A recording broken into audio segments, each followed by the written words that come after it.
Hello, my name is Daryl, and I'd like to welcome you to the wonderful world of Spongeball Magic Masterclass Volume 3. Now, because this is a masterclass session, I'm going to assume that you've already studied the more fundamental Essentials in Magic video on Spongeball Magic. The purpose of this video is to take those of you who already have a basic knowledge of Spongeball Magic and teach you several more advanced effects, techniques, and subtleties. With that said, let's get started.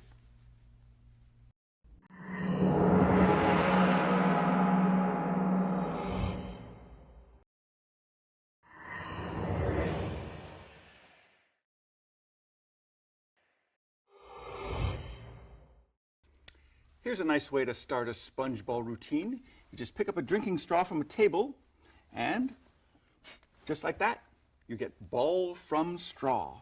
Very, very simple to do. This was invented by Frank Balzerac. It's on his DVD called Magic for Humans.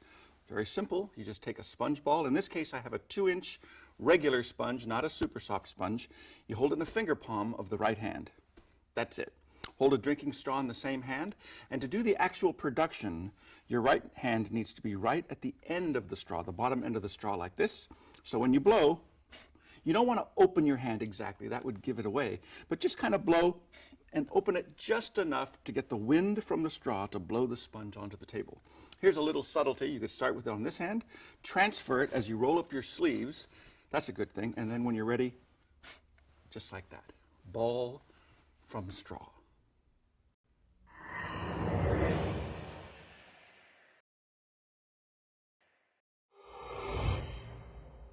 Here's a little something called Florida Ice Cream Cone. It was by Dan Tong. It's one of the many wonderful methods for producing a sponge ball. Now, assuming you're working in a restaurant, you say, I need to borrow a bill, any kind of a bill.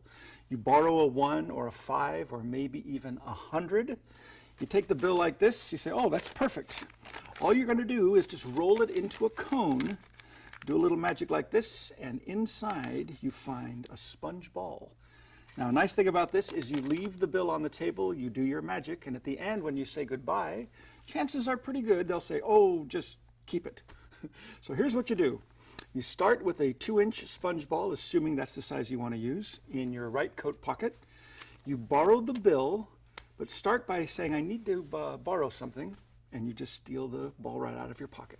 So that's pretty simple. You say, I need something. Does anybody have a bill? And as soon as you get the bill, you take it with your left hand, palm upwards. Your right hand is just resting on the table. You transfer the bill to your other hand, covering up the sponge ball. Then you pinch the ball behind the bill like this, and you roll it by moving the top left-hand corner from your point of view downward, and you form a cone. Then you do a little bit of magic, and you show that inside of the cone, there's a sponge ball, and you're all ready to start your favorite sponge ball routine.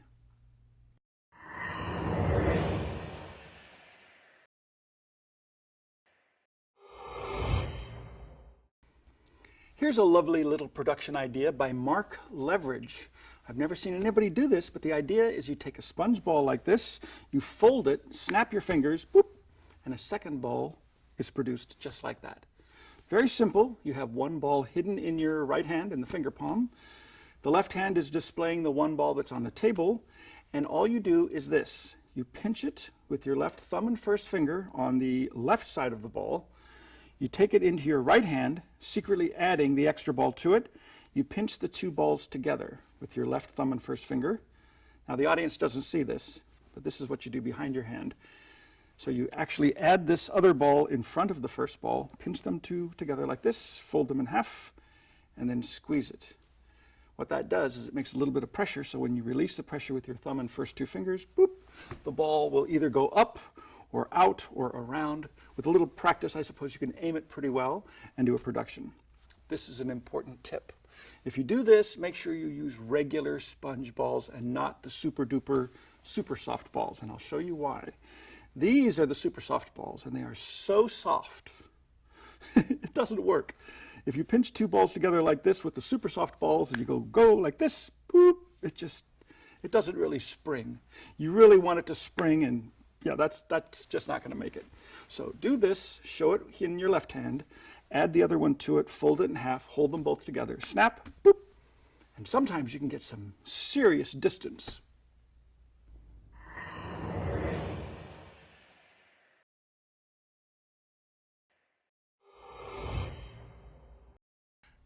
Now, I prefer sleight of hand methods for producing sponge balls, but if for any reason you prefer to use a prop, well, this is one of the best.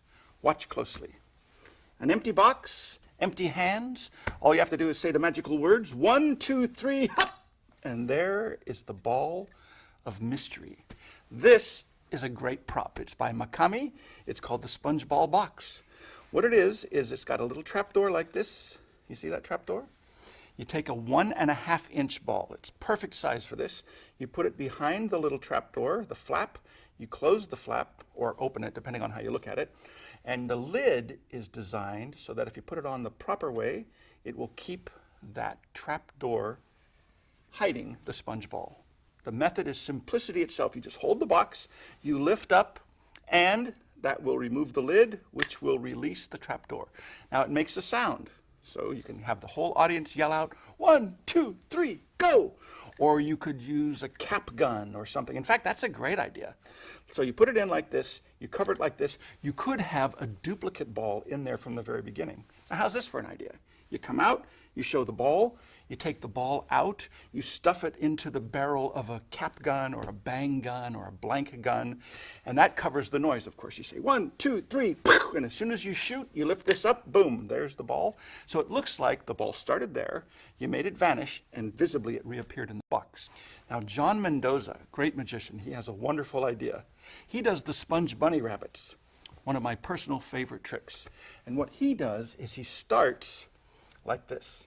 He has 3 or maybe 4 little bunny rabbits, and he hides those in the trap door of the box like that.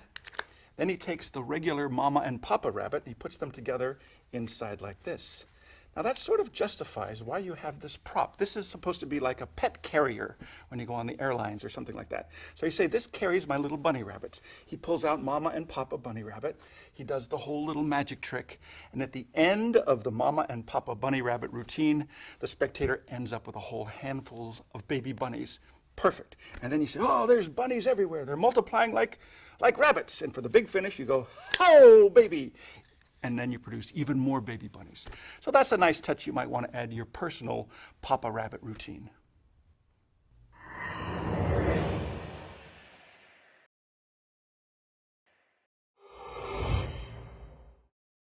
This is called Spaghetti and Meatballs. I read this in an old set of lecture notes by Steve Spill. Great idea. I've never seen anybody use it, but this is funny. You are working in a restaurant, perhaps. You go up to a table and you say, excuse me, but who ordered the spaghetti? You put this on the table. You say, well, actually, I'm the house magician, and these are magic meatballs. And you pull these off and you start doing your favorite sponge ball trick. Wonderful idea. All you do is, he said, to get wire, like telephone wire, and loop it up like this and put it in a plate, and then just kind of work some little areas where you could squeeze in some sponge balls. That works out pretty well. It looks pretty good, but I made that and it was too white. It didn't really look as much like spaghetti as real spaghetti, so I went the extra mile and I got real spaghetti. I cooked it up. It was nice and soft. I put it on a plate and I put rubber balls, 2-inch rubber balls like that, not sponge balls, but solid rubber balls. And that made nice little indentations in the spaghetti as it dried. And then I think I sprayed it with some kind of lacquer or shellac or something. I guess in an emergency, you could probably take white glue and water and shake it up in a bottle and spray it. The idea is you want it to dry hard and you want it to be pretty stiff. I have had this for years, so little bits and pieces are breaking off, but don't worry about it. All you do is you just put the sponge balls inside like this. You could have this behind your back or, behind the table. Say, excuse me, who ordered the spaghetti? Great introduction to going up to a table, and then you pull out the sponge balls. If you want to make a little magical effect out of it, I suppose you could make sure the balls are relatively secure and then put it under your coat and start with a cloth napkin or a big tablecloth or something like that, and you can do it as a production. You can walk up to the table like this and drape this over here and say, "Excuse me, but did someone order the spaghetti?" And then you start your magic. So that is by Steve Spill. It's called "Who Ordered the Spaghetti?"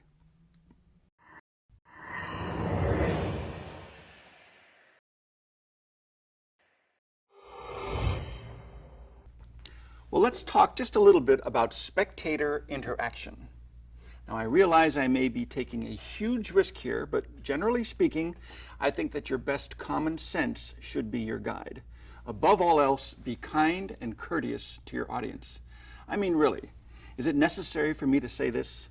Do not insult your audience. Do not belittle or make fun or embarrass anyone in your audience. Be particularly courteous to audience members that help you.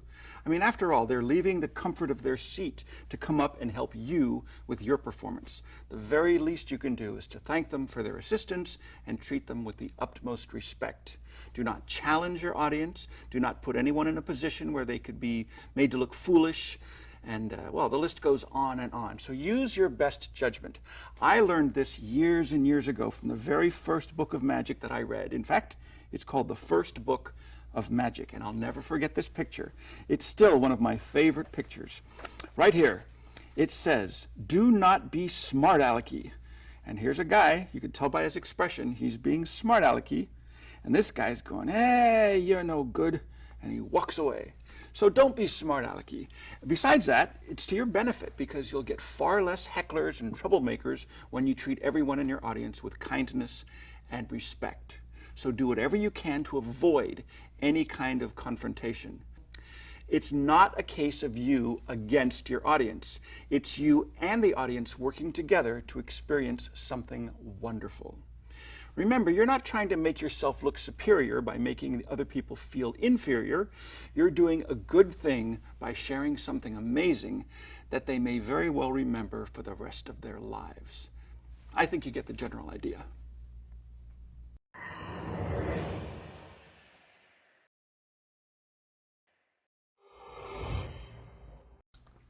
This is the Jack Channon production. Now, Jack Channon used this method to produce coins, balls, cigarettes, and all kinds of other items. We could just as easily produce sponge balls. What you do is you show the scarf like this, empty on both sides. All you have to do is snap, oh, and the ball appears as if by magic. Put that away, here's another ball. That's not enough for you? That's all right, I got another ball right here. And believe it or not, you can do this as many times as you'd like, producing literally hundreds of balls, because what's happening is you're actually producing the same two balls over and over again. Very, very easy to do. You just hide one ball in each hand, sort of a finger palm. Each hand is holding one corner of the scarf. About 24 inches or so would be about right. You show the scarf on both sides. All you do is you take one of your two hands and you reach under the scarf, right to the middle, and you produce the ball. Now, I'm holding on to the other corner with the hand that's got the hidden ball until the very last instant. Once this ball is produced underneath the scarf, then I let go of the corner and grab it, pinch it through the material, and then just slowly reveal it like this. So now this hand is empty. There's the ball. It looks like you put the ball in your pocket. All you do is you reach into your pocket, you come right back out again with the ball hidden like this. Okay, so there's the first production. Apparently you put it away. The misdirection is you take the ball under the handkerchief and bring it into view or pop it up so they see the form. The hand comes out of the pocket with this hidden, and you grab the ball through the handkerchief and you go like that. So there's the second ball apparently. You do that over again and over again. You put this away, boom, there's the third one. See what's happening? I'll pretend to put this one away, boom, there's the fourth one. Pinch it up like this. And you do this as many times as you like. And that's basically the Jack Channon production. Now, if you don't necessarily like the idea of having a ball hidden in each hand from the very beginning, here's a very small variation I came up with, and that is to have the two balls hidden in one hand. So at least one hand is completely empty, which is kind of nice. You can start like this, show both sides. What you do is you reach under the scarf with the hand that's got the two balls hidden inside like this. you produce one of the balls like that, then here's what you do. You just pinch it temporarily with your left hand, but only for a moment so that your right hand can come out from underneath and pinch it on the right side like that. Then what you have is one ball there and one ball there. And that puts you in the exact same position you were in with the original Jack Channon production. So then you pretend to put that away. Here's the second one. Here's the third one. You keep doing this over and over again. Okay? Another variation, which is a nice thing, on the Essentials in Magic video on sponge balls, I showed you a little something called the ball from nowhere, where you load something here in the crook of the arm. You could load two balls here. This is a great production method. That way you can start with both of your hands completely empty. You can show the scarf like this, pull up one sleeve, transfer the scarf to here, pull up the other sleeve, and that's when you make the steal of the two balls.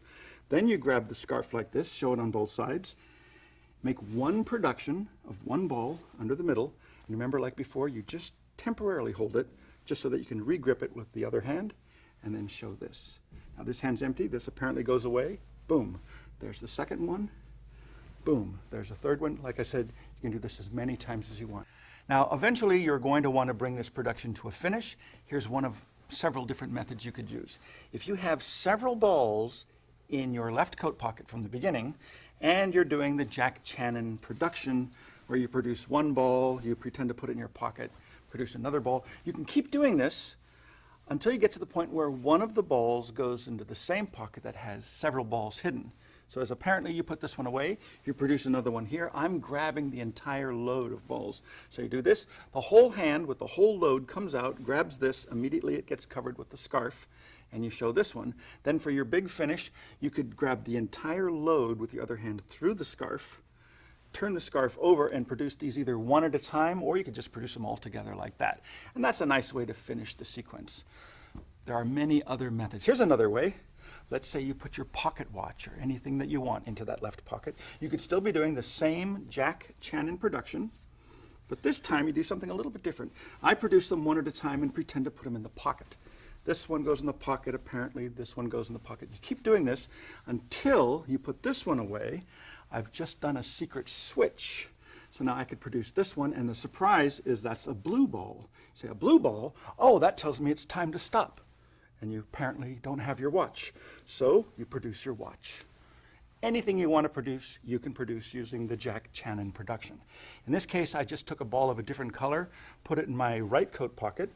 You take a wristwatch, for example, or anything else you want to produce, put that in your left coat pocket, and you're doing the standard Jack Channon production until you get to the point where you put this ball in this pocket, you leave the red ball behind, you secretly steal out the blue ball in this case, reach like this, produce this red ball. As you put this in this pocket, you leave the red ball behind, steal out the watch. As you produce the blue ball under here, do this. There's the blue ball. Oh, that tells me it's time to stop. You look at your watch, it's not there. That's because, as if by magic, it's over here. So that's another way to finish the routine. You're limited only by your imagination.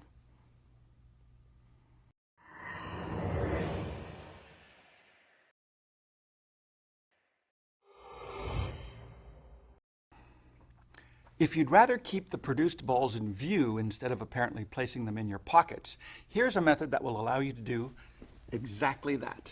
Same as before, you show the scarf, you reach underneath, and look, look, look, look, look, there's a ball. That's ball number 1. And here's ball number 2. Over here is where I have ball number 3. On the other side is where I keep ball number 4, ball number 5. You could do this as many as you want. I'm going to do, I don't know, say 10. That ought to get us started, just to give you the general idea. So you keep producing the balls, and every ball you produce remains in full view. The way this is done is simplicity itself. You hide all of the balls in your hands from the very beginning. Now in this case, if I want to produce 8 balls, I would put 4 balls in one hand. And because these are super soft, that's pretty easy to do. The other 4 ball goes in the other hand like this. So 4 and 4. Each hand is holding one corner of the scarf like this. Just like before, you show the scarf on both sides. You reach underneath, you produce one of the balls. Now, this is important. The hand has got a lot of stuff hidden inside, so you want that hand to be also holding something else. So I'm holding the corner of the scarf as I apparently make the first production. As soon as I let go of the corner, I grab the ball through the material. Flip this over. Now, there's a big load here, so I'm holding on to this, but as soon as I let go, I grab the ball. So I'm always holding on to something else. As soon as I drop the ball into the basket, I'm producing the next ball underneath the material.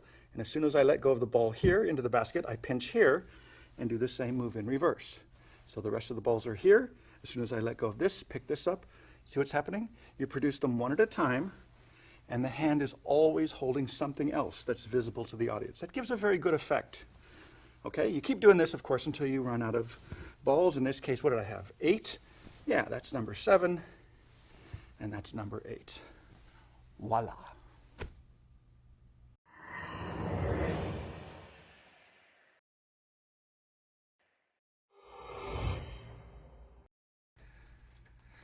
You've learned several variations so far, and it's certainly possible to combine a few of these ideas together into one routine. Allow me to demonstrate. You can show your hands empty, roll up your sleeve like this, doing the balls from nowhere steal. You've got 2 balls in one hand secretly. You can show the scarf on both sides like this. Do that little thing I showed you earlier where you produce 1 ball and hold it just temporarily as you go here. Now what I didn't tell you is I've got secretly 3 balls in each of my 2 pockets. So as I put this one away and produce the next one, I've not only not put the first ball away, I've stolen the other 3. As I pretend to put this ball away, I bring it out again with the other 3. So now I've got 4 in each hand, and now you're in a perfect position to finish off like this. So that's pretty good. You show both of your hands completely empty. You produce the balls one at a time, and every time you produce a ball now, you actually put it in the basket, until eventually, in this case, you end up with 8 balls of sponge. And that's a nice little combination of some of the ideas you've learned, and that's just the beginning.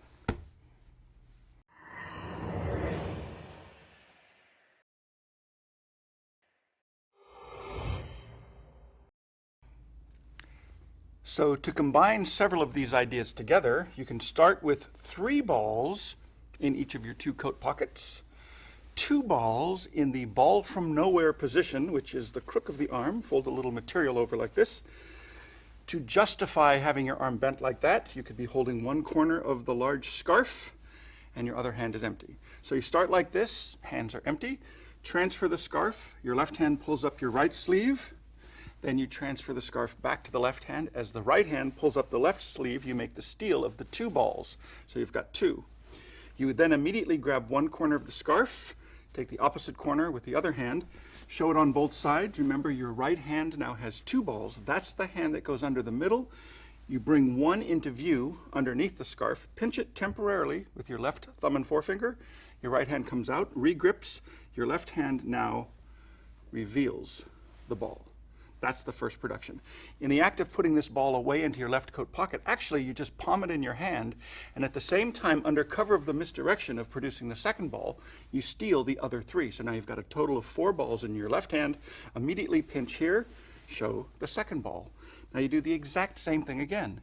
As you pretend to put this ball away, you palm it in your hand, and at the same time, reach for the other 3 as you produce this one. Remember, you've got 4 now, pinch here, and produce that one. Now you've got 4 balls in each hand. You're ready for your final sequence. One at a time, you just bring them into view and keep them in view by putting them in a basket or handing them to spectators, dropping them onto the floor, whatever you want. So when you finish, you've got all 8 balls, 1 scarf, 2 hands, and you walk away completely clean.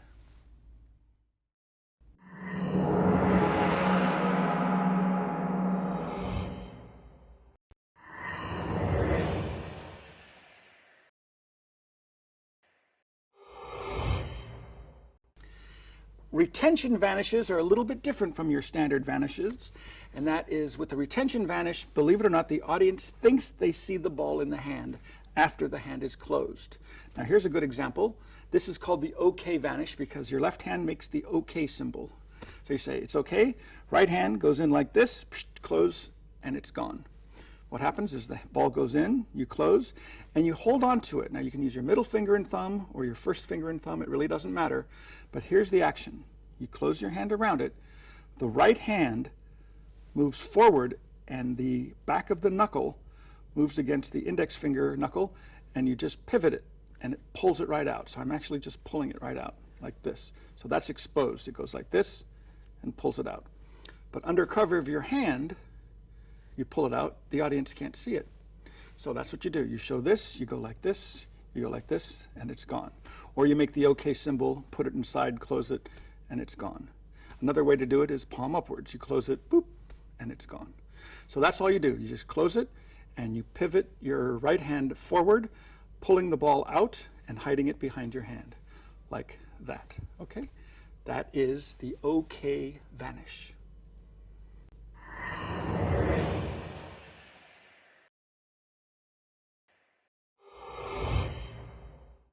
Here's something you might want to keep in mind. If you are familiar with any one of a number of different billiard ball flourishes, chances are very good you can use some of those in your sponge ball work as well. Here's a good example. A classic billiard ball flourish is transferring the ball from finger to finger like this. You can do this as a vanish. It looks like this, like this, like this, and when you finally get it down to here, it disappears. Not a difficult thing to do.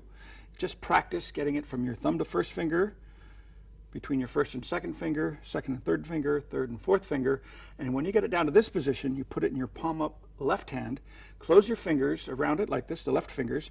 Under cover of that, the right fingers just curl in, bringing the ball into the palm. So it should look like it's just going like this, and it disappears. So it's not a real fancy thing, it's just kind of a flourishy way to show the ball and then make it disappear. The next vanish I'd like to show you, this is by Gary Darwin. It's called the thumb push vanish. Simple idea. You have a ball, you pretend to put it in the other hand, but it's not there. You don't have to do anything clever by clipping it and bringing it in. It's the left thumb that does all of the work. When the hands come together, I'll try to expose it, the left hand pretends to take the ball, but instead of the thumb going behind the ball like this, what you really do is your thumb pushes the ball into the right hand and then comes away. So you start like this, you pretend to take it, my thumb is actually pushing the ball into the right hand, like that. So from underneath, it looks like this. Okay, so there's the ball, pretend to take it in the other hand, and it's gone.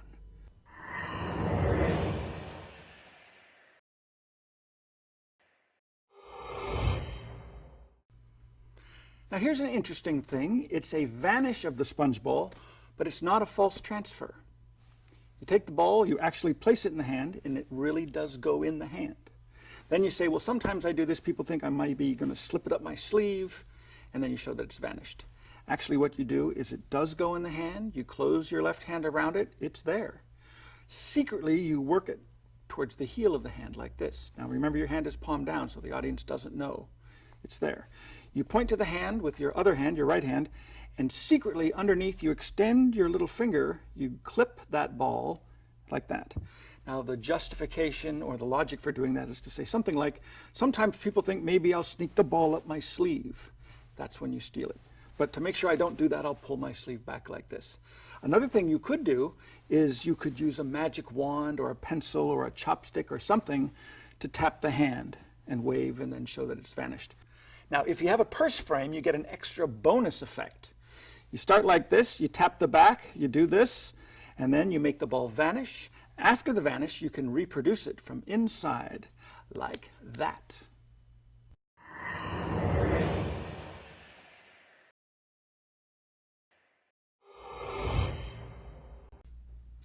What not to do.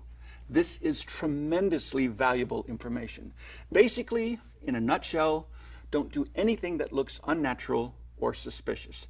In the words of Di Vernon, be natural.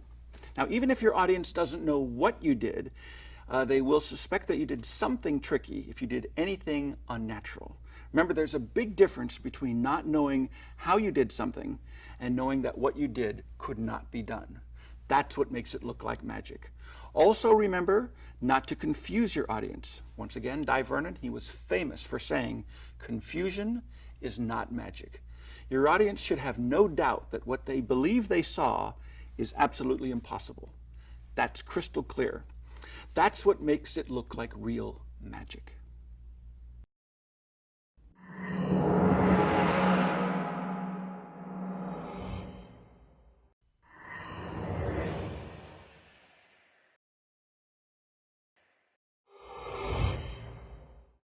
Here's a little something I came up with years ago. I like to call it ball to bits. Simple and easy. You start with a ball, 2 empty hands, and nothing up the sleeves. Boop. Watch closely. You take the ball and you pull off a little bit like that, and you pull off a second little bit like that, and a third bit like that, and that's ball to bits. So now you're ready for a little sponge ball routine using 1-inch balls. To do this, you do need to be sitting down because you have to use your lap. I like to start with these 3 little balls in the lap and 1 ball on the table. Somehow you've got to get those balls out of your lap secretly into your right hand.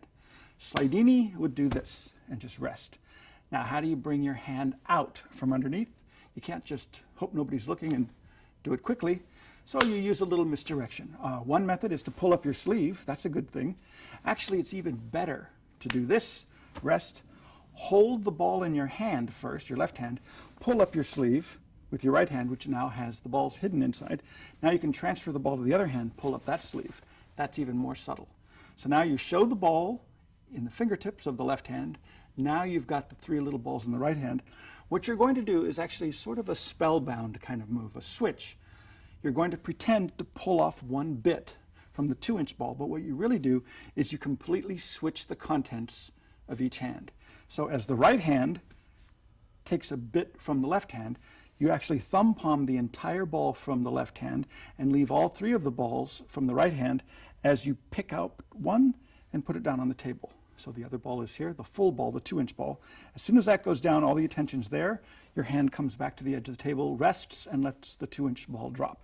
So it looks like you pull off the first piece, you come back, pull off the second piece, and the third piece, and that's a quick little easy way to change 1 2-inch ball magically into 3 1-inch balls.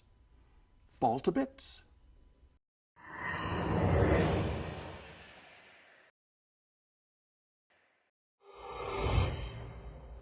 Today, sponge props come in all sizes, colors, and shapes. Now, I've seen balls from as small as a 1/2 inch in diameter to a full 4 or 5 inches in diameter. I've also seen them in virtually every color of the rainbow. Today, sponge balls are precision, machine cut and dyed, so they look a lot more professional than the handmade jobs. Now, here's just a sampling of some of the many different sponge props that are available. All kinds. For example, we've got the different colored balls. We've got sponge bunny rabbits from the little tiny ones. A little bit bigger, we've got 3-dimensional sponge bunny rabbits. This is my personal favorite. This is for my routine, which we'll talk about later. Also, we've got, for example, sponge hot dogs. Now, they come in a big, long string like this, which makes a nice production at the end of a routine. You could do sponge ball tricks with sponge hot dogs. Or you could do what Dan Garrett did with his bananas. This is great. You have bananas, sponge bananas. One goes in your pocket, you secretly fold it in half, and then you take this one, you put that in your pocket, you take this one, and you keep producing bananas. You could do the same thing, of course, with sponge hot dogs. There's different words that you can buy, different letters, different symbols, different shapes, like diamonds, clubs, hearts, and spades. We've got these. These are brand new. These are the sponge tennis balls. They look exactly like real tennis balls, except because they're sponge, they fold up, not quite as much as the super soft sponge balls, but certainly small enough where you can hide 4 of them in your hand and produce them one at a time, giving a pretty nice effect. So you've got many, many different choices. Here's a sponge golf ball. It's actually pretty soft. Nice thing about some of these shapes is that they don't roll off the table. We've got stars, we've got hexagons, we've got sponge mushrooms. There's a routine that Al Goshman put out a while ago where you finish with the number 1, where you put 2 or 3 sponge balls in a spectator's hand and you say, I'm going to make them all disappear except for 1. Well, he feels he's got several balls in the hand, or actually shapes like this, and when he opens his hand, he's surprised to find the big number 1. This is a collector's item. I've had this for many, many years. This was put out by Irv Weiner. It's called Soft Dice, and basically it's a sponge ball routine using sponge dice. So you can see that you are limited only by your imagination, which means, of course, you are not limited at all.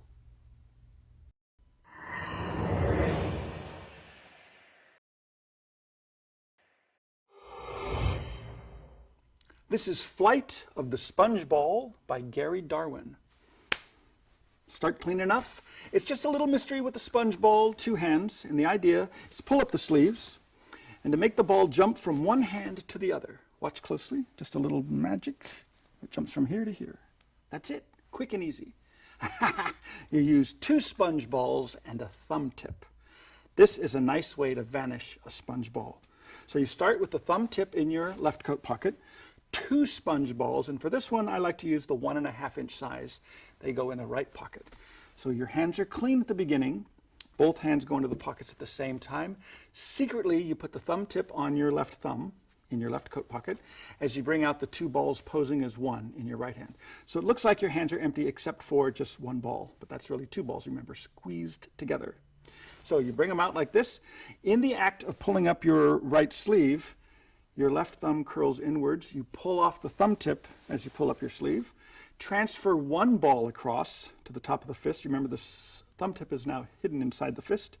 And now with this hand, you pull up this sleeve. Now you're ready to go. Your left thumb pushes the ball into the fist. As you do that, it goes into the thumb tip. You wiggle your fingers. You make it look like the ball vanished from your left hand and it's in the right hand. And that's a quick little flight of the sponge ball by Gary Darwin.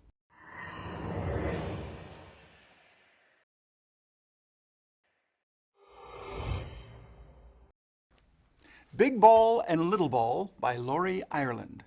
Very simple trick, just 2 balls, a little ball and a big ball.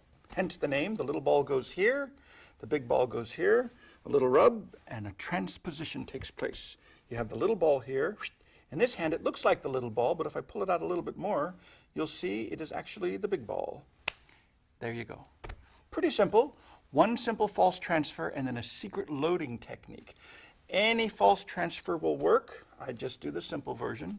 So you pretend to put the little ball into the left hand. Actually, the little ball is secretly in the right hand. When you pick up the big ball, a nice touch that you could use, and Laurie Ireland used to do this, is he would cover the little ball with the big ball, so it looks very convincing. Of course, it's not so good from the side angles, so you need to be aware. But you can show the big ball here. As you close the big ball into the right hand, you just thumb palm it, and you work the little ball to the tips of the fingers like this. So you say you're making them change places. As you place the little ball down on the table, remember you've got the big ball now thumb palmed. What you do is as you curl your fingers inwards, you secretly clip the ball like this. And here's the loading technique. So that's secretly hidden here. You point your finger into the fist like this, and you secretly load it in. You just extend your fingers like this. So it's this. You load it in, and then you pull a little bit out from the top so it looks like the little ball. Then you pull it out a little bit more, and then finally you show it's actually the big ball. So once again, here's the load. It's here. You poke your finger here. Oh, here's a little tip. Don't poke your finger above your thumb like this. Move your thumb to here, poke the finger in underneath the thumb. That gives you plenty of room to extend those fingers, secretly load the ball inside. So it's like this, and then it pretends like you're pulling it out a little bit at a time, and there it is. Another technique for loading the ball. This is a very good technique by Milton Court. What he does is he has the ball in a thumb palm position. This hand is closed. He taps the back of the hand like this. Well, let me show it to you first. It looks like this, and there it is. So this hand is empty. You rub the back, you say, and inside is the ball. So you do the same move exactly. You start with a false transfer. You do this if you want to show that. You thumb palm this ball. You say they change places. Boom. There's the transposition. That's there. This is here. So the loading technique is it's thumb palmed. The left hand is closed. You've already put the small ball down, so the audience doesn't know you've got a ball secretly hidden inside.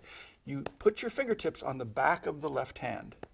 What's going to happen is the left hand is going to turn palm upwards. The right hand is going to turn palm upwards as well at the same time. They stay together, so they sort of pivot palm upwards together. And as the left hand turns palm up, secretly the thumb palmed ball gets loaded inside like this. With a little bit of practice, you can do that load pretty quickly. So it's like this, and it's like this. So once again, like this, and you have a transposition. So you say the little ball goes here, the big ball goes there, a little magic, they change places, that's there, and this is here. Now, if you want to use something other than 2 sponge balls, you could just as easily use, oh, in fact, this would be great.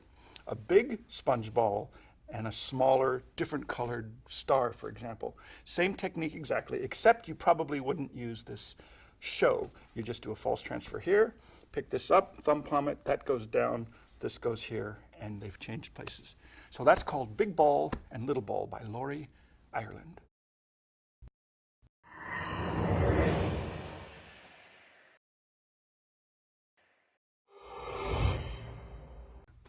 How do you clean and care for your sponge props? First, keep them clean and presentable. That's important. It's easy enough to do. You just wash them by hand in warm, soapy water. You squeeze them repeatedly in the soap suds until it cleans away all the dirt. Then you rinse them thoroughly. That's also important. Rinse them until the water is completely clear. Then you can start to dry them with a towel, but eventually you want to let them dry by air. You store the sponge balls. It's important that you store them expanded, fully expanded. In other words, don't store them flat or crushed. If you store them flat or crushed, then when you're ready to use them, they'll be out of shape. That's not a good idea. I always carry them into some kind of a box or a container. Like this is a good thing. It's a tea can, a little tea tin. So they come in different sizes, depending on the size of the sponge balls you're using. This is another good thing. This is a dice cup. I do some tricks with the dice cup, but the cup is solid enough so it'll hold the sponge balls quite nicely in your close-up case so they don't get crushed. This is something I found at a garage sale. I think it was an advertisement for some kind of a medical company, but all it is, it's a capsule, but it's a large capsule and it holds the 1.5-inch sized sponge balls perfectly. You can even use it as a gag. Say, here, let me show you something I do for a headache. Then you reach into your pocket, you pull this out, and you say, oh, I do a magic trick. It always makes me feel better. And then you pull out the sponge balls and start your routine. So basically, any container that keeps its shape, that doesn't compress, will hold your sponge balls fully expanded. Now here's something I had made for me. It's a little dice cup, but the ends come off, which is kind of nice. So you can also use this for the cylinder and coins routine, but also you can hold a small set of sponge balls inside, and that keeps them fully expanded. So these are just a few ideas. Once again, use your imagination and see what you can find.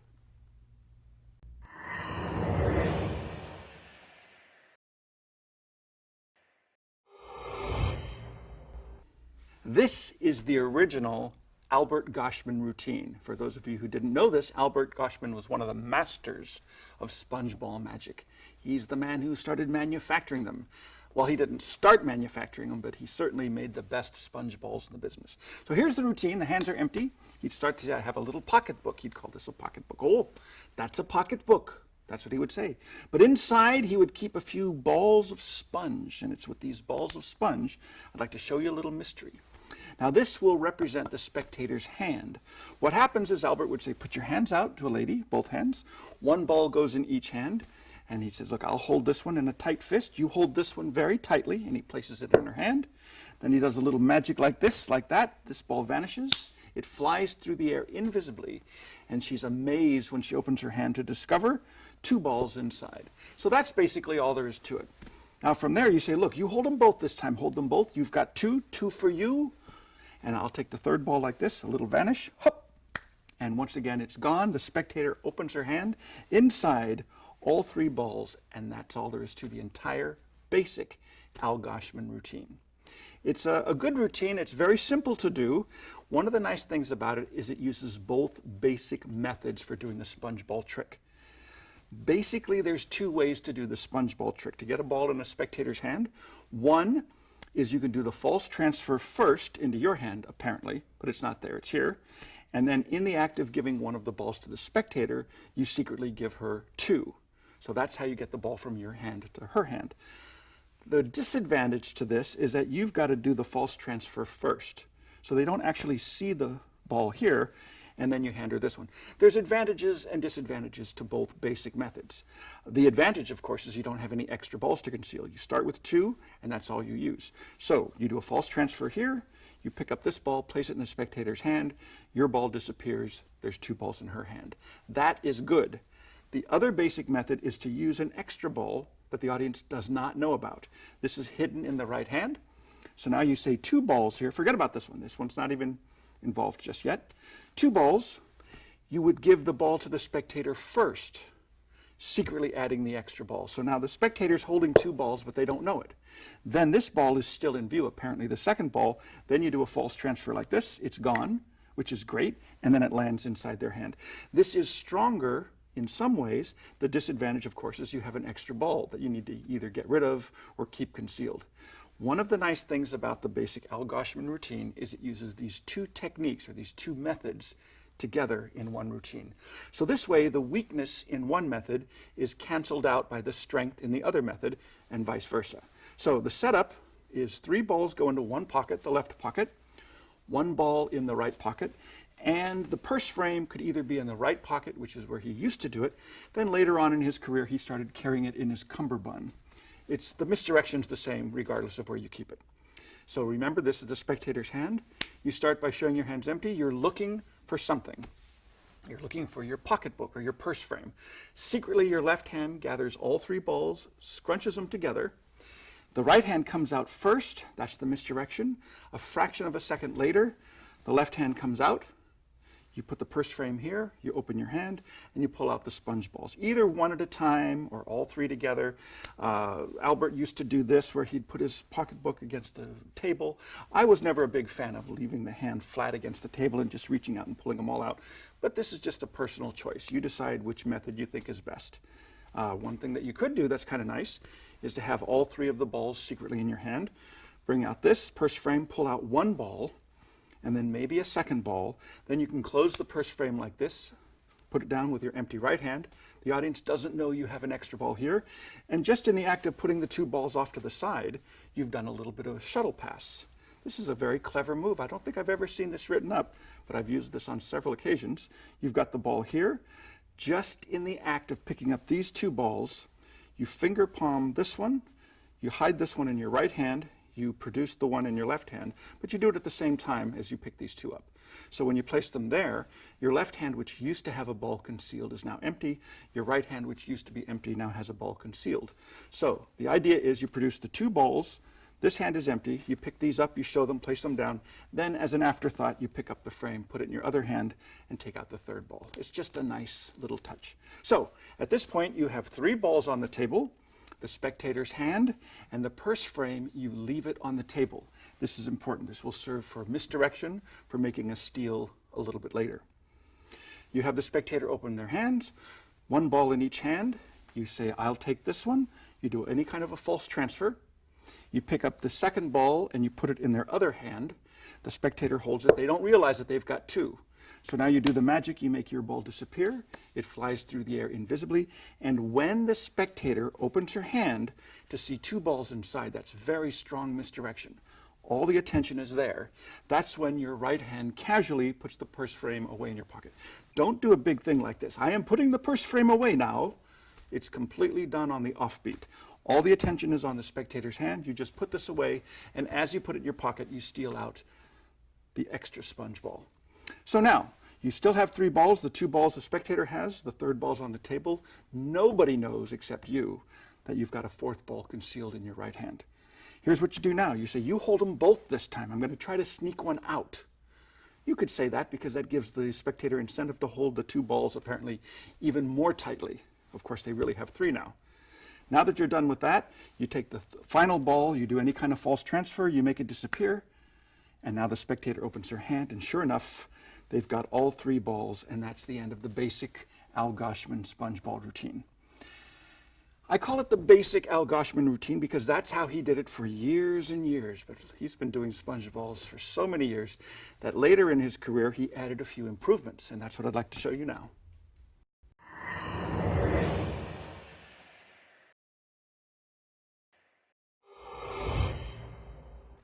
So this is the improved version of the Albert Goshman routine. It's basically the same effect, the same sequence of events. The major difference is, or the only difference, is it's more subtle because it uses 3 different colored balls and 3 different sizes. That's a good idea. So the setup is exactly the same. What you do need to remember is that whatever your middle-sized ball is, whatever color it is, that's the duplicate. So you have 1 of each. In this case, a 1-inch red, a 2-inch blue, a 3-inch yellow. They all go together in your left pocket. The purse frame goes in the right pocket, and the duplicate of the middle-sized ball goes into the right pocket as well. So you start exactly the same. Your hands are empty. You're looking for something. Both hands go into the pockets at the same time. Your right hand comes out first. That's the misdirection. Then your left hand comes out with all 3 balls concealed. So you transfer the purse frame to here, you reach inside and you take out the little balls like this, and I try to save the big one for the finish, and then you leave the purse frame on the table. Now you're going to do the basic routine, but because they're different sizes, you get a few extra little subtleties. So the spectator opens their hand, you put the small ball in one hand, the large ball in the other. You say, watch very closely. You do the false transfer with the small ball. Then this hand picks up the large ball, and because it's the small ball that you're hiding, it's very easy to just hide it behind your thumb, and you can show this very cleanly and let the spectator hold on to it. So that looks very convincing, as if all they're holding is that one large ball. Now you do the magic, you make this ball disappear, it flies through the air. When the spectator opens her hand, she will see she now has two balls inside. Once again, just like the original routine, that's the misdirection for you to put the purse frame away and to steal out the other ball, which is the duplicate of this one. Now you do the same basic thing. You pick up the small ball here, the large ball here. If you're clever, you can hide this ball behind the large ball and show it this way. Put the small ball in front and say, you hold on to both of those. Actually, they have all three now. And for your big finish, you take this ball, make it disappear, and now that also lands in the spectator's hand, so they end up with all three, all different sizes, all different colors. Now to put it away, all you have to do is put these balls in this pocket, this hand goes in this pocket, and that gets rid of this ball, and now you're reset for your next performance. That's it.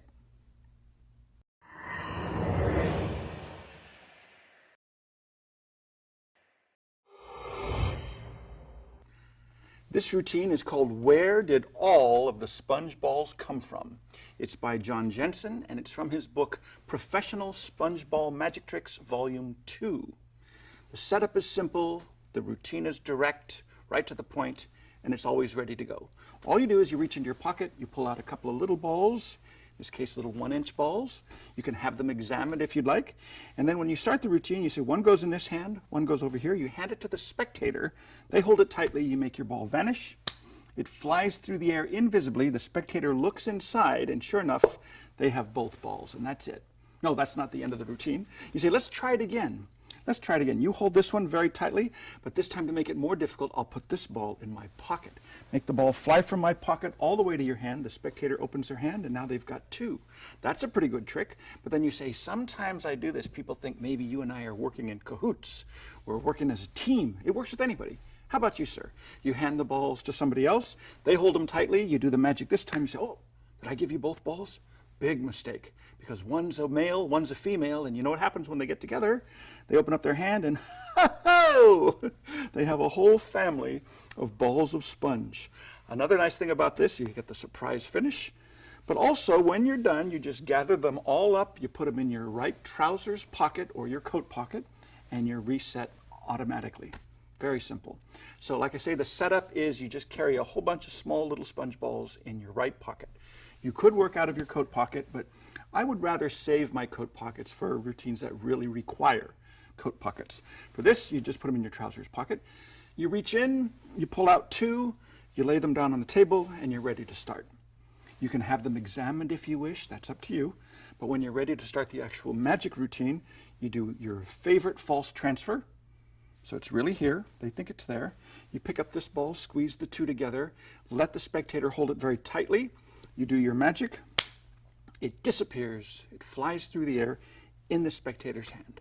And just like several other routines of this type, when the spectator opens their hand and they find two balls inside, that's the misdirection. I just step back a little bit, both hands go in the pockets casually, and I steal one more ball. So I've got an extra ball, a third ball. Okay, so all the attention is there. Now you come back into frame. You say, here, we'll try it again. You hold this one. Now that you're using the other method where you're giving the spectator two balls, you say this one, to make it more difficult, I will place it in my pocket. So apparently you're going to make the ball vanish from your pocket, fly through the air, and land in the spectator's hand. While you're doing that, secretly in your pocket, you're grabbing a whole handful of the little sponge balls. You don't have to grab each and every one. You don't want to waste your time trying to get them all. Just grab a handful, say it's done, open your hand.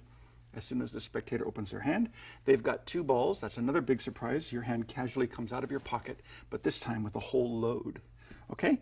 Now you say, well, sometimes I do this and people might think you and I are working together, but I could do this with anybody. How about you, sir? Now you find a second spectator, a different spectator, and you say you hold on to both of them, squeeze them as tightly as you can, hand them to the spectator, say hold on very tightly. I'm going to try to sneak one away. Once again, that's good psychology to use here. You say if I sneak one away, they have incentive to hold it even more tightly. So you do the magic, you say, wait a minute, did I give you both? Oh, big mistake. Because one's a male, one's a female, and when they get together, they end up with a whole family. The spectator looks inside, and sure enough, they've got a whole family of sponge balls. And that is a great surprise finish in the spectator's hand. Like I said before, when you're completely finished, you gather them all up, place them back in your pocket, and you're automatically reset to go to the next table and do the whole routine over again.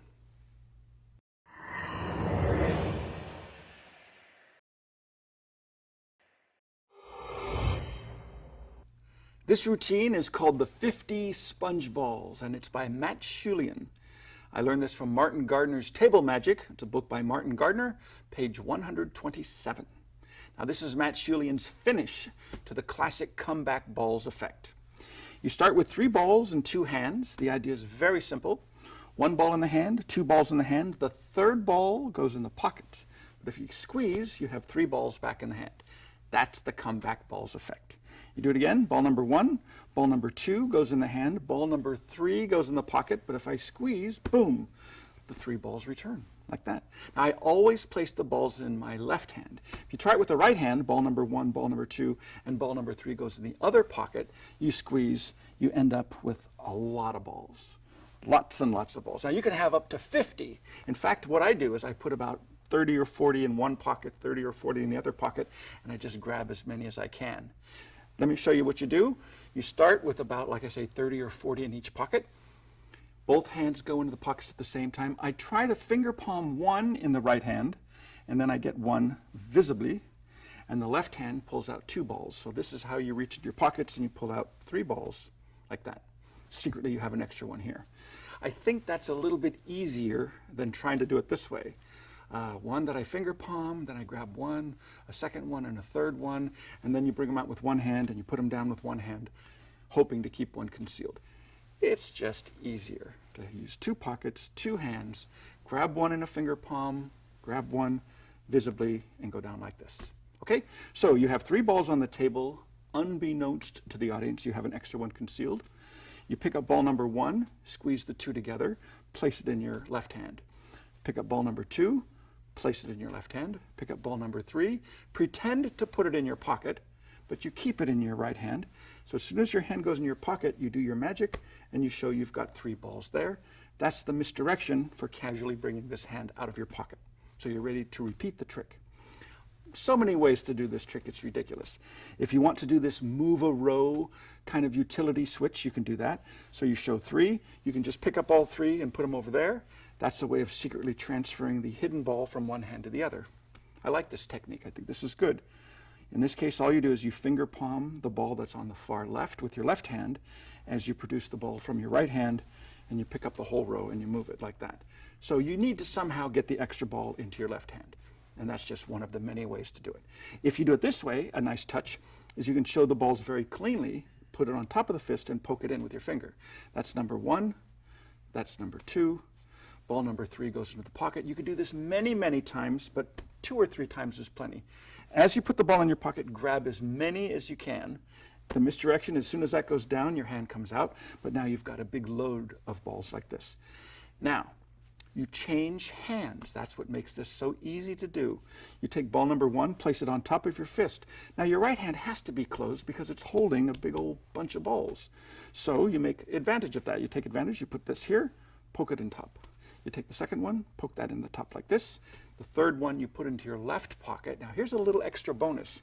If you have a lot of balls in your left pocket as well as your right pocket, when you put this one away, grab as many as you can with your left hand now, and for your big finish, you show all of these balls here, and then this hand comes out with another big load of balls, and you can kind of spread them out on the table and have now twice as many balls, and that is a big finish. A couple of tips on this. The second phase, you don't have to do it in your hand. You can actually have the second phase take place in the spectator's hand.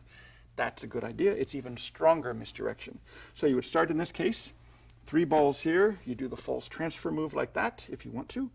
Say ball number 1 goes in my fist, ball number 2 goes in the fist, ball number 3 goes in the pocket, a little magic, and there's 3 balls. So that's the first time.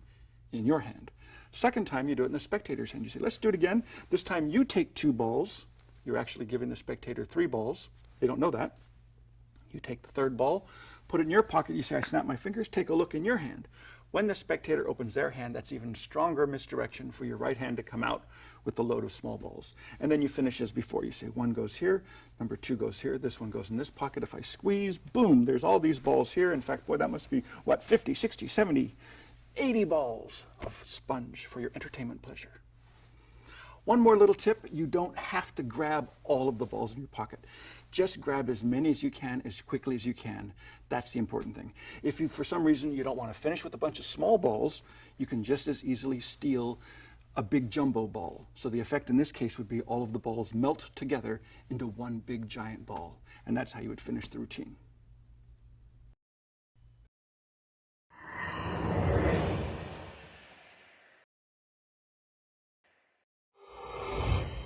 If you absolutely have no access to any magic shop whatsoever, you can still perform sponge ball magic by doing what used to be done when this was first introduced back in the 1920s. You can cut them yourself. Now in those days you'd have to buy a big giant bath sponge, but now you can find all kinds of sponges for washing cars, that type of thing. All you have to do is get a pair of scissors. The first step is to cut it into cubes. Now you could just leave them as cubes if you'd like. Instead of doing sponge ball magic, you could do sponge cube magic. It works out just as well. But if you insist on balls, what you do after you have a cube is you cut the corners off, like little triangular pyramid shapes, that kind of thing. And you do this on all of the corners. And there's no real trick to this. It just takes a little bit of practice. And most importantly, it takes patience. You just keep rounding off the corners, and then you cut little circles like this. And you round off anything that doesn't look like it's part of a sphere. With practice, and like I say, with patience, eventually you'll have a relatively good sponge ball. And that's what you need to use for your sponge ball tricks. So that's really all there is to it. You just make a sponge ball. It's a good thing if you're watching television or watching a video. You just spend minutes and minutes until it looks really good. And you'd be proud to use them. So that's all there is to it. It works perfectly well, and that's it.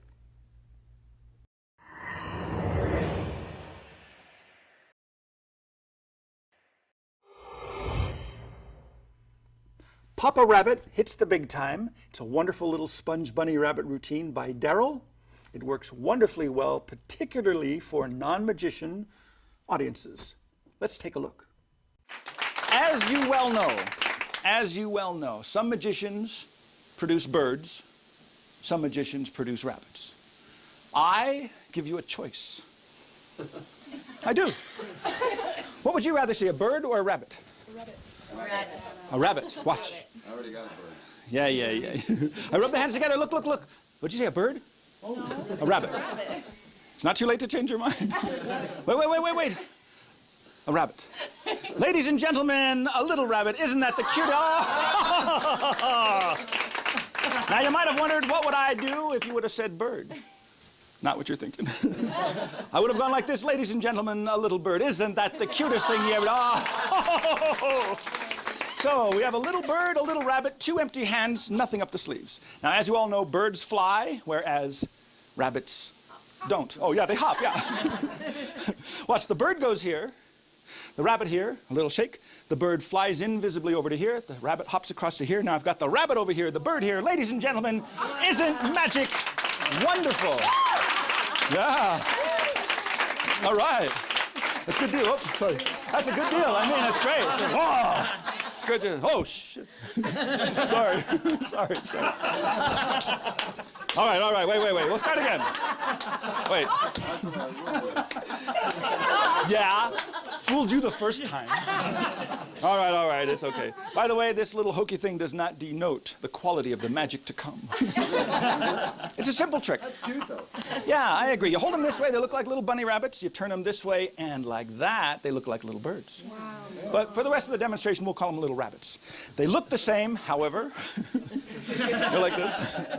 They're different. Very important difference. One is a lady rabbit,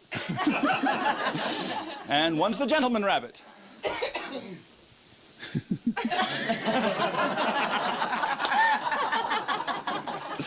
So the lady rabbit goes here, the gentleman rabbit goes here. No, it's the other way around. I'm sorry. This one goes here and this one goes here. And if I squeeze like this, look, hop, it vanishes, hops invisibly over to here. Oh, yeah. I'm going to try this again. I'm going to try this in your hands. Don't be nervous. Will you help me? Help, Mr. Magic. Open your hand. Excellent.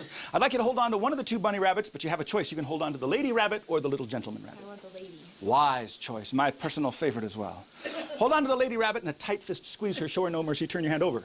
Perfect. You've got the lady rabbit. I have the man rabbit. But I've got the magic power.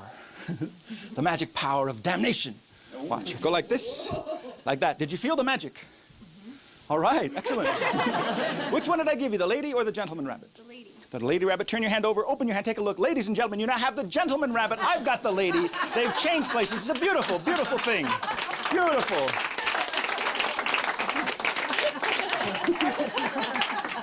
I was just kidding. Look, I'll hold the lady this time. You hold the gentleman. Squeeze them tightly. We'll make them change back. Turn your hand over. All right, like this, like that. Did you feel them change places? No.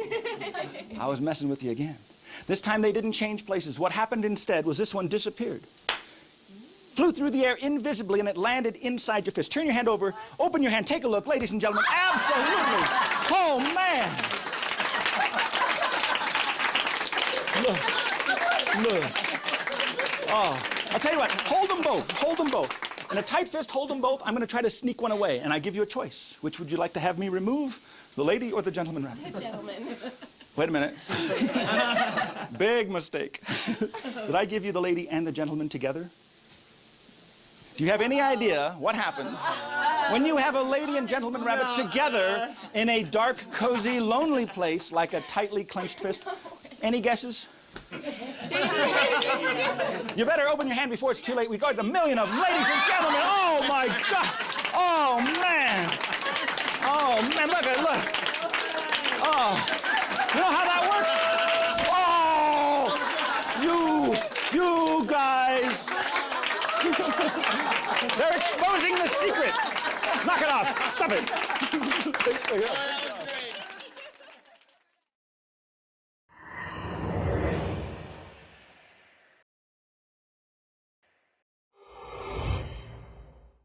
The setup for this is quite simple. You need a set of professionally produced bunny rabbits. These are actually better than the ones I was using years ago. These are die cut. They've got little bunnies on one side and even better artwork for the birds on the other side. So this is the old rabbit duck trick, where it looks like a bunny rabbit one way, it looks like a bird the other way, but it's made even stronger with the artwork. So you get a set of these professional Papa Rabbit hits the big time bunny rabbits, and you prepare as follows. The bunny rabbits could be in your right coat pocket or your right trousers pocket, wherever you can get to them quickly and easily.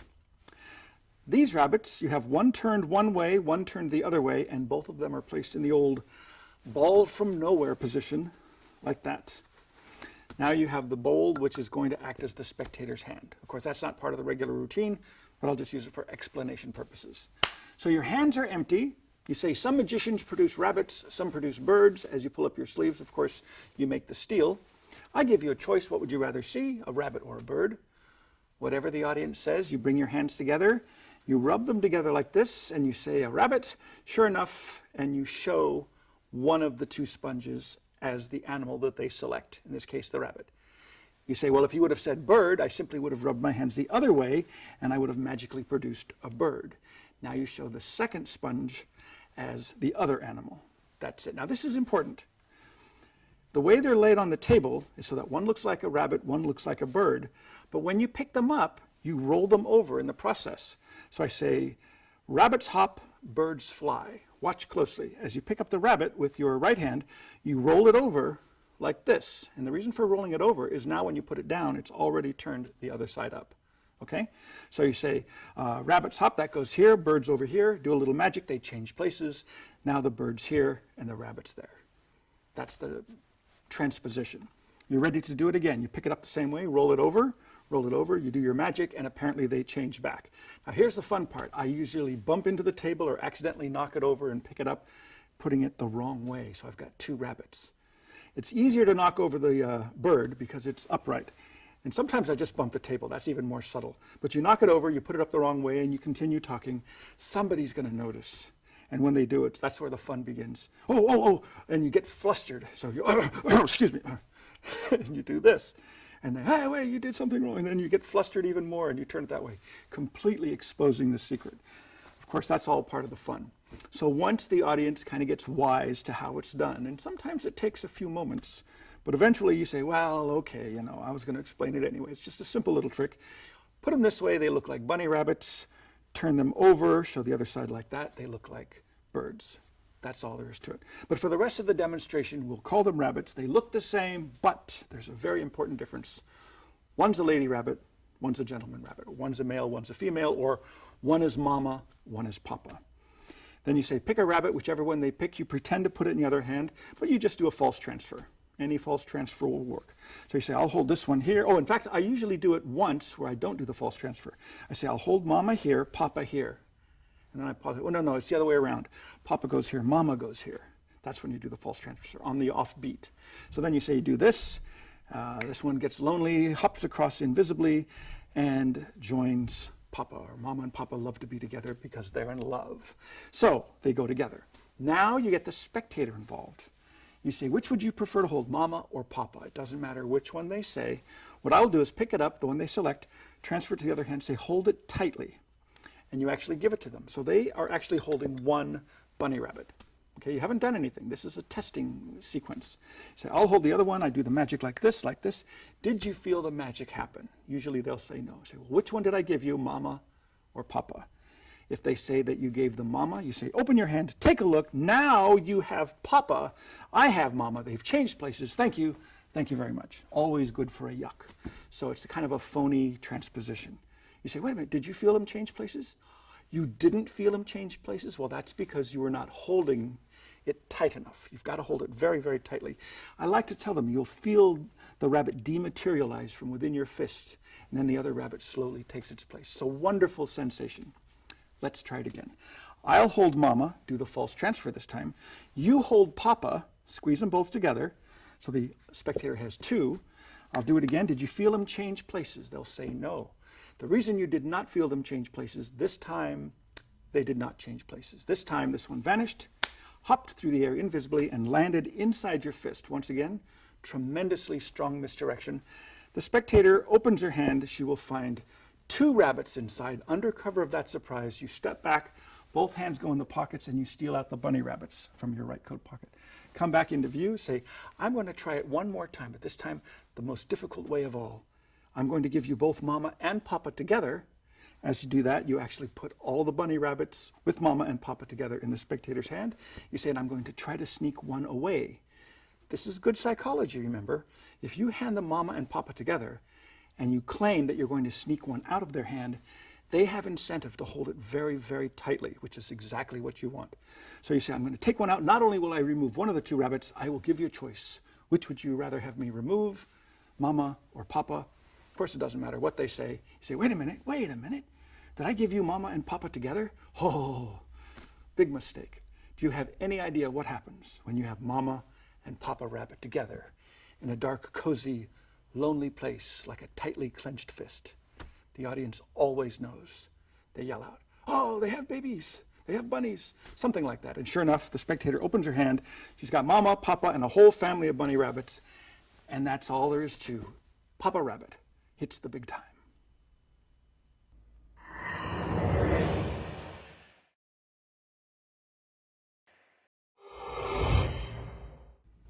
And now it is time for the world-famous Benson bowl routine. Now for this routine, you use just 3 sponge balls, a bowl, an ordinary bowl, and a magic wand. Now here's what happens. The magic wand goes here, the bowl goes here. You take the first ball like this, tap the hand, tap the bowl. An amazing thing happens. The ball goes underneath the... It needs work. Oh, still here. I'll try it again. Squeeze it, tap here, tap there. That makes the ball vanish. It flies through the air invisibly, and it lands underneath. Oh, sorry. Wait a minute. What's this? Hey, I'm up to my neck in sponges. Well, this is what it's supposed to look like when it works, okay? So that's the idea. I always have trouble with the first one. Let's try it with number 2 instead. Ball number 2 goes here, tap there, it vanishes. Yeah, that's more like it. From here over to here, 2 balls. 2 balls down, 1 more to go. The third one, my personal favorite, goes here, tap there, it vanishes from here, flies through the air invisibly, and it joins its friends over there. Now for the big Super Socko finish, you say this one we don't need. This one, hold on to it in a tight fist, and the spectator holds this in a tight fist. They don't realize they have 2. You take this one, you make it vanish, it flies through the air invisibly, it lands in the spectator's hand. They've got 2, and that's the big finish to the Benson Bowl routine. Now I didn't know this until I was doing the research for this video, that the original Benson Bowl routine did not have a big load at the end. That was added later by, I think it was Don Allen. The original routine just used 4 balls. 1 was either put under the lapel, because Roy Benson used to do this sitting on the floor cross-legged. If you don't have lapels, the angles aren't quite as good with the lapels. I use either the back of the neck, which is like the collar. You wedge the ball between your neck and the collar of your shirt, or you can put it between the buttons of your shirt underneath your tie. Just have it someplace where you can get to it quickly with your left hand. So we'll use back here for now. The 3 balls here. The bowl is empty, it's ordinary. That goes there. The wand goes under the left arm, pointing downwards. Now this original sequence is actually pretty good. I didn't realize this until, like I said, I was doing the research. I read it, and there were some little subtleties that I had no idea even existed. You start with the hands empty, turn the bowl mouth downwards, take the first ball, you place it in the hand, but you really do place it in the hand. It really goes in there. You tap the hand, you tap the bowl. You say it's going to vanish from the hand, land underneath the bowl. You lift up the bowl, and it's not there. And then you turn the bowl this way, it's not there. When you lay the bowl back, mouth down onto the table, you do a suspicious action. The reason for that, it's all misdirection. It is as if you didn't really put the ball there. You did a fake move, and then you show it's not there, and then now you're loading it. But all of this is misdirection. So you actually put the ball there. You tap here, you tap there, you show the ball, it's not there. You make a suspicious move as you put it down. Then you show it's still here. So the audience doesn't expect that at all. They think that it's over there. Then you say, oh, well, I always have trouble with the first one. Now you do the fake move. You do the Benson Bowl retention vanish, like this, boop, that. Now you show the vanish first, as if it flew through the air, landed under the bowl. You lift up the bowl. It's not there. It's gone, but at least it vanished. Now you say, oh, I'm up to my neck in sponges, and you produce this. That's how you introduce the 4th ball, because remember, the other one's here. So that's how you get 1 step ahead. That's a very clever idea. You put this down, you show this, you say, oh, by the way, that's what it should have looked like if I would have done it properly. Remember, the extra ball is here, inside. You showed this there, so the audience sees only 1 ball inside. As you turn it down, the second one is there as well. Now you're set. You do the retention vanish again. This time, for the first time, it actually vanishes. It flies through the air invisibly, and it lands underneath the bowl. Okay, now it's starting to work. You cover those 2. That's the 3rd one, secretly underneath. You vanish this one, and it goes from here over to here. So you've got 3. Now, the Benson Bowl routine, the original handling, the finish was you have the spectator point to anyone they want. Whichever one they point to, they hold on to it in a tight fist. Okay? But they don't realize you've added the extra ball, so they're holding 2. Then you say, one of the other 2, I'll take this one. You tap here, you tap there. It's gone from your hand. It lands in the spectator's hand. And that's the end of the original Benson Bowl routine. From what I understand, it was Don Allen that actually added the idea of the big load for the finish to the Benson Bowl routine. Now for the big finish, in this case a bagel, you start with it in either your back pocket, or I prefer to put it behind my back between my pants and my body. So it just stays in there. I can move around. It's not going anywhere, and I still have my pockets available for other things. So at this point in the routine, the audience believes you have 2 balls. You've got the 3rd one that they don't know about, and you cover it up. Then you say, this ball, instead of making it go from the hand to the bowl, you say, I'm going to place it in my back pocket. And if I snap my fingers, the ball goes from the back pocket to the bowl. As you do that, You leave the ball in your back pocket. You steal out the bagel from behind your back. When you lift up the bowl with your right hand, your left hand is ready with the bagel to just put it right inside like this. And that's the misdirection. There's plenty of misdirection. And now you put this down, you show these. When you're ready for another trick, you do a false transfer. You say, you hold on to this one vanishes. It appears in the spectator's hand. Then, for the unexpected surprise finish, you say, boy, doing this trick makes me hungry. I think I'll have a bagel. And then you produce the big final load. And that's pretty much all there is to the Benson bowl routine.